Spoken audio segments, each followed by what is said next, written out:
Bu abim Muhammed Emin Yusuf. Bu kız kardeşim Reyhan Yusuf. Gösterdiğim iki kardeşim 2016 Haziran ayında Türkiye ve Mısır'ı ziyaret etmeleri gerekçesiyle zalim Çin hükümeti tarafından tutuklanmalarının haberini aldım.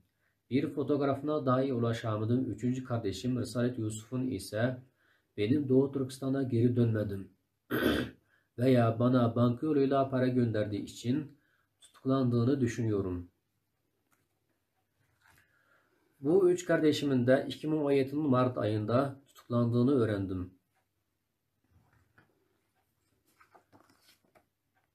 Babam Yusuf Uşur ve annem Amangul Kadri'nin ise toplama kamplarında, hapishanede veya hayatta olup olmadıklarına dair hiçbir bilgim yok.